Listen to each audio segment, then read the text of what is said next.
Турканици, голем метеж и нервоз за кај граѓаните.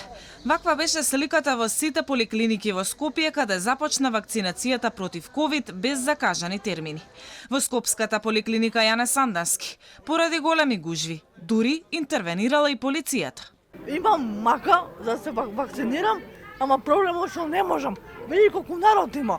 Каков министар е ова е жив срам за Македонија. Пола сати повеќе.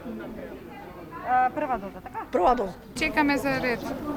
Да. Имате закажана или не? Не, 16 годишно дете носам на вакцинација. Од поликлиниката Букурешт смируваат дека има доволно вакцини за сите и апелираат дека граѓаните не треба да се однесуваат како да е прв ден од вакцинацијата. Има голем интерес, преголем. Меѓутоа се вакцинира и втора доза, тие што не се закажани на термин. Се вакцинираат секоја возраст, вклучително и дечиња над 16 годишна возраст. Тие се вакцинираат со Pfizer во присуство на родител, мора на согласност на родителот да биде подпишан, останатите се вакцинираат со Синовак. За сега имаме премногу гужва и фала Богу немаме некои многу големи инциденти.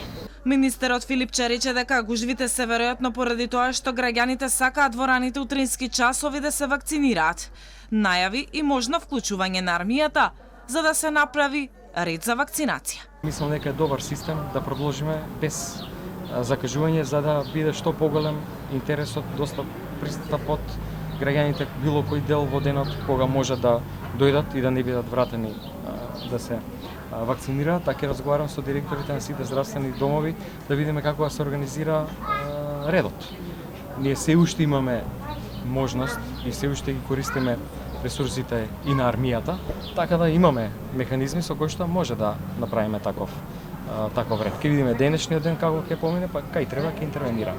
Граѓаните кои ќе се решат да се вакцинираат немаат право на избор и ќе бидат боцкани со вакцината која ја има во моментот во установата. Во опција се Синовак, Pfizer и AstraZeneca за лицата над 60 годишна возраст. Од денеска почна и теренската вакцинација, која ќе се одвива по руралните населени места. Пријавувањето за вакцинација на деца ќе може да се врши на официјалниот сајт до четврток, а потоа ќе се закажуваат термини. Децата ќе се вакцинираат со Pfizer. Комитетот за имунизација пак донел одлука да го скрати рокот за ревакцина со AstraZeneca од 12 на 6 недели.